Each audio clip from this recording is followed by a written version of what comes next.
कधी कधी आपण कुठल्या तरी लग्नाच्या पंक्तीत जातो आणि पोटभर जेवतो, आणि पोटभर जेवण झाल्यावर मग जर परत आपल्या पुढे जर गुलाबजामुन वाढले, खाण्याची इच्छा असते पण पोट परमिशन देत नाही. तुमच्या चेहऱ्याकडे बघून मला वाटते तुमची सध्या तीच परिस्थिती आहे. मी नेहमी तुकाराम महाराजांची गोष्ट सांगत असतो की तुकाराम महाराज त्यांच्या जमान्यामध्ये कीर्तन करायला जायचे. त्यावेळेस असे लाऊडस्पीकर काही हे नसायचं ना. मग कुठल्याही गावात गेले की आपलं एक घोंगडा आथरलं की महाराज त्याच्यावर बसायचे आणि मग महाराजांचं कीर्तन सुरू व्हायचं. मग महाराजाचे डोळे बंद असायचे आणि मग महाराजाचं कीर्तन सुरू असायचं. मग रात्रीचा 1 वाजो 2 वाजो 3 वाजो आणि मग एक एक माणूस उठून जायचं. आणि मग सकाळी सकाळी महाराज डोळे उघडायचे तेव्हा एकच माणूस पुढे असायचा. महाराज समाधानी होते ना. महाराज म्हणायचे ठीक आहे, पुऱ्या गावाला नाही एका माणसाला तर काहीतरी अध्यात्म कळालं. आणि म्हणून त्याला ते जवळ बोलवायचे आणि विचारायचे, अरे बाबा रात्रभर सर्व लोक गेले, तुला काय कळालं? ते म्हणे मला काय डोंबल्याचं कळलं, माझं घोंगडं तुमच्या खाली होतं म्हणून मी ऐकत होतो. तसंच आपली ही गत आहे. कारण आपण जर आता तुम्हाला सांगितलं की आज गणपती विसर्जन आहे की नाही, डीजे वाजतोय, चांगले गाणे वाजतायत, लोक नाचतायत, तर तुम्ही घराच्या तुमच्या स्लॅबवर वरती जाऊन बघत बसाल. तुम्ही ही तुमची काही परीक्षा पाहणार नाही किंवा तुमचा अंतही पाहणार नाही. कारण तुमचा अंत पाहता पाहता तुम्ही माझाच अंत पाहाल आणि माझ्यावर तुकाराम महाराजांसारखी वेळ आणणार. मग मी काय करू? आणि म्हणून कधी कधी आपल्याकडे म्हण आहे, काही हगणाराने लाजावं, काही पाहणाराने लाजावं. आणि म्हणून आज ग्रंथ न वाचता मी थोडीशी याच्याकडे सुंदर प्रवचनं झाली आहेत, पण आपल्याला काही काही गोष्टी ह्या म्हणतात ना की हायब्रिडची भाकर खायची सवय असली की मग एकदम पोळी पचत नाही. आजचे विषयही चांगले होते म्हणून मी तुम्हाला ग्रंथाच्या भानगडीत नेणार नाही, कारण आजच्या दिवस आपण ग्रंथ स्थगितच ठेवू. थोडस जेव्हा विषय मी इथं बघितले तेव्हा छान विषय होते की रामास्वामी पेरियार रामास्वामी नायकर बाबासाहेबांचे समकालीन आहेत बघा. जर तुम्ही महाराष्ट्रापासून इकडे दक्षिणेला गेलात, डोक्याने थोडा विचार करा, आणि इकडे उत्तरेला गेलात, महाराष्ट्र तुमचा मध्य प्रदेश लागताना म्हणतात पण महाराष्ट्र तुमचा मध्यभागी आहे. उत्तरेमध्ये गेलात तर उत्तरेने तुमच्यावरती हिंदूचं राज्य आणून ठेवलं की नाही. की ज्या धर्मातून बाबासाहेबांनी शेवटची भीष्म प्रतिज्ञा केली होती की ह्या धर्मात जन्म घ्यावा हे माझ्या हातात नव्हतं, परंतु ह्या धर्मात मी मरणार नाही, त्या धर्माला फॉलो करणारे आज दिल्लीच्या गादीवरती बसलेले आहेत. परंतु याच्या पुढे दक्षिणेकडे गेला तर ते जर कुणी थोपवलं असेल तर ती विचारधारा रामास्वामी पेरियार नायकरची आहे. आणि म्हणून कधी कधी आम्हाला आमचे महापुरुषही चुकीचे सांगितल्या जातात. काय केलं होतं रामास्वामी पेरियार नायकरनी? दक्षिणेतले सगळे ब्राह्मण बॉम्बे दिल्लीला गेले होते. तुमच्या माहिती करता सांगतो, 2 आंदोलनं केली त्यांनी, एक चातुर्वर्ण्याच्या विरोधातलं आणि एक हिंदी भाषेच्या विरोधात, अशी 2 आंदोलनं होती. आणि ह्या दोन्ही आंदोलनामध्ये द्रविडांचं राजकारण इकडे निर्माण झालं. म्हणून आजही तुम्ही डीएमके, अण्णा डीएमके, IMDMK, जेवढे काही डीएमके पक्ष ऐकत असाल ना, ती सगळी रामास्वामी नायकर त्यांची देण आहे.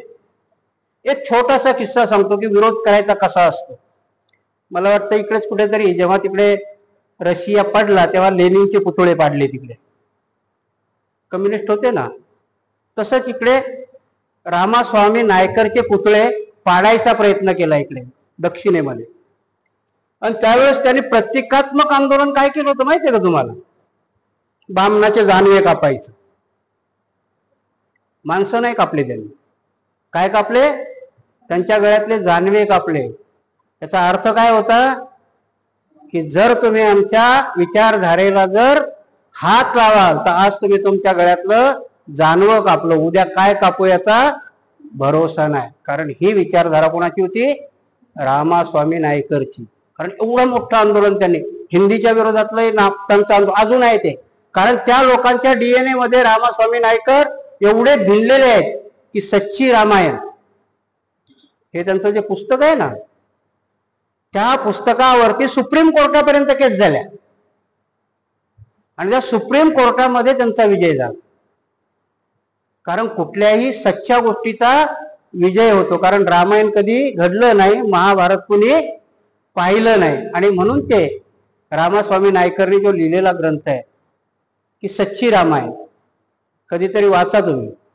बाबासाहेबांनी जे रिडल्स अँड हिंदुझम लिहिलं ना, त्याच्यापेक्षाही भयानक आहे जर तुम्ही ते वाचलं तर. आणि ते कधी घडलंय माहितीये? त्यावेळेस.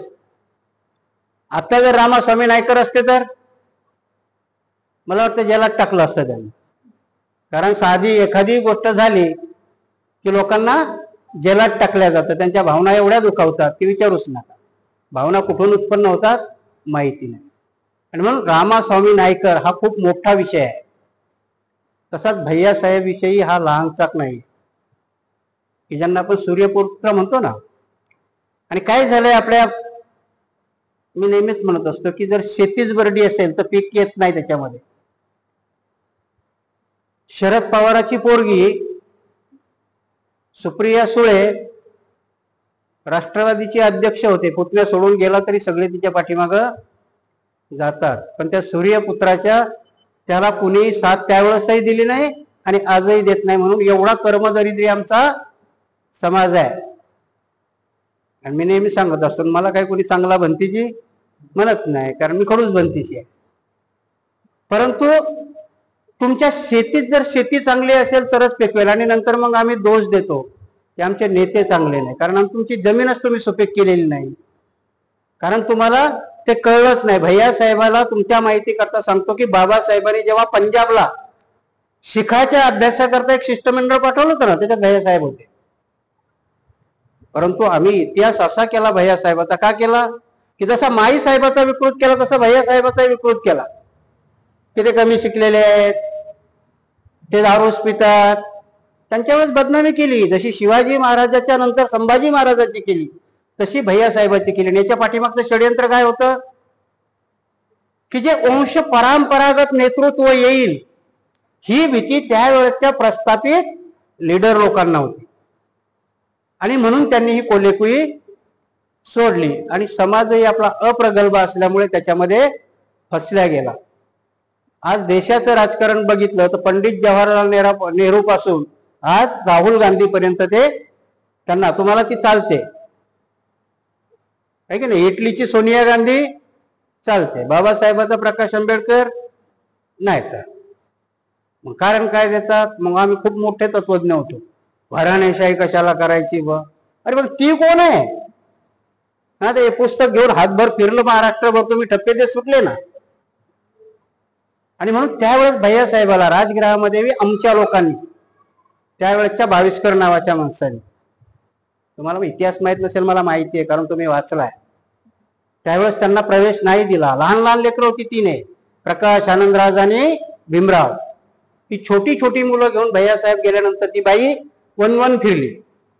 जे आपण तुम्ही मीराताई आंबेडकर म्हणताय की नाही, त्यावेळेस आम्ही बघितलेलं आहे तिथे. त्याच्यानंतर मग काही मंडळी जवळ समोर येऊ.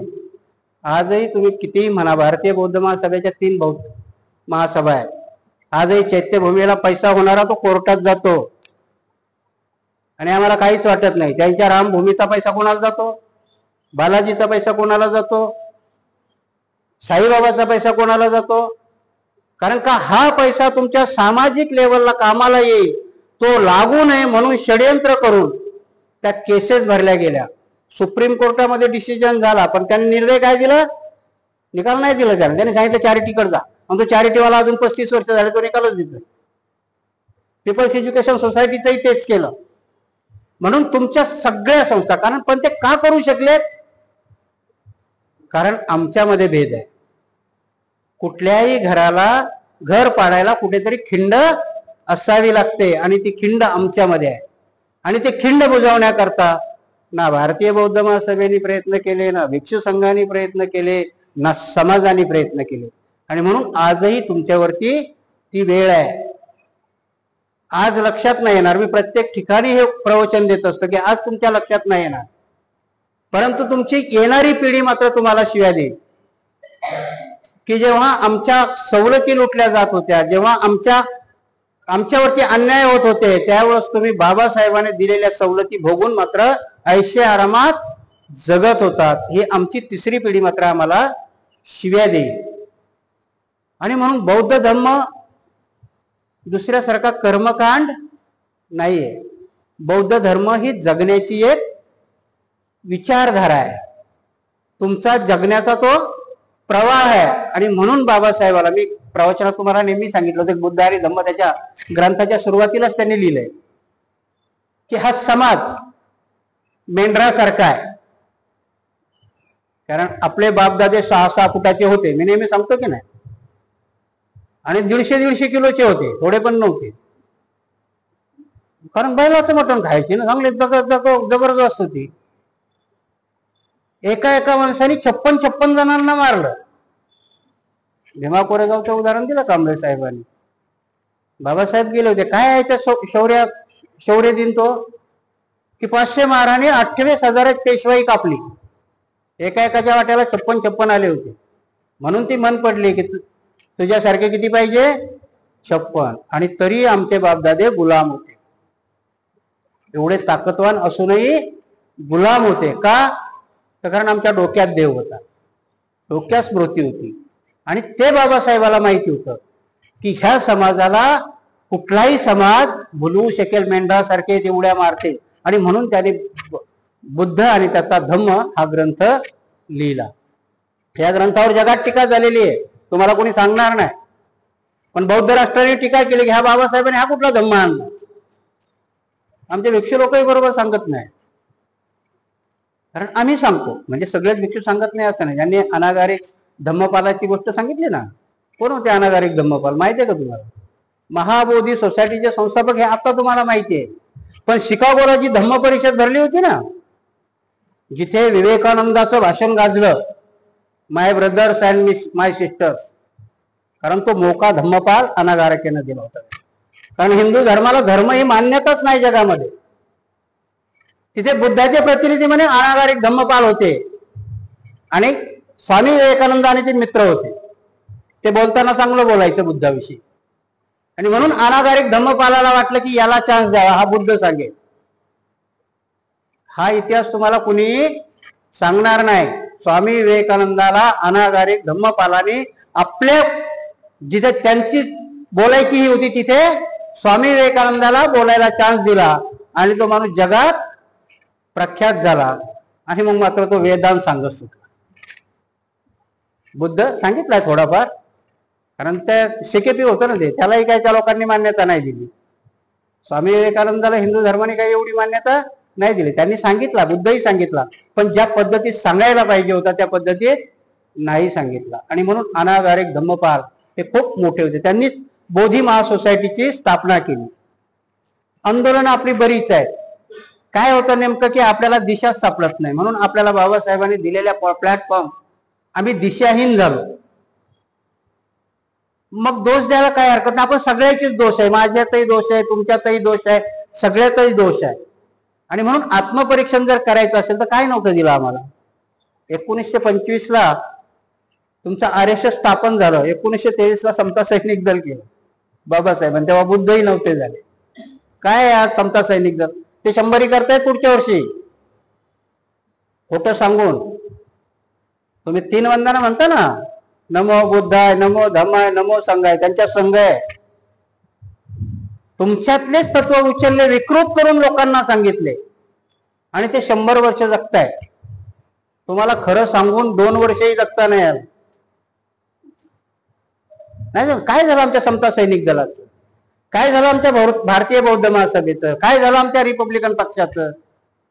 काय झालं आमच्या पीपल्स एज्युकेशन सोसायटीचं? आणि भाषण देताना मात्र मग आम्ही खूप सांगतो, बाबा साहेब बोलले हा गाडा आम्ही इथपर्यंत आणला, शक्य झालं तर पुढं न्या, नाही तिथं. अरे पण त्या गाड्यात काय होतं माहिती आहे का तुला? त्यालाच माहिती नसतं काय त्याच्यात.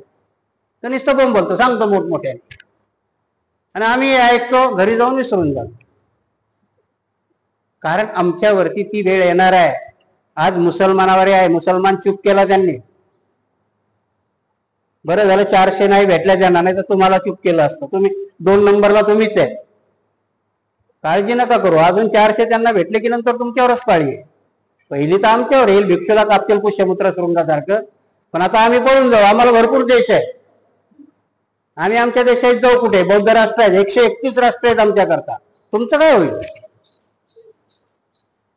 ही नुसती बोलण्याची गोष्ट नाही. म्हणून आजच्या दिवशी आपण बुद्ध आणि धम्म हा ग्रंथ, कारण तुमच्या आज तुम्ही ऐकून ऐकून म्हणतात ना, मी तेव्हाही सांगितलं की एवढीशी आपली बुद्धी असते, आणि त्या बुद्धीमध्ये जास्त ज्ञान घेतलं की मग माणूस पागल होतो, आणि पागल झाला की दगड मारायला लागतो. म्हणून मी तुमच्या बुद्धीचं काही खोबरं आज करणार नाही.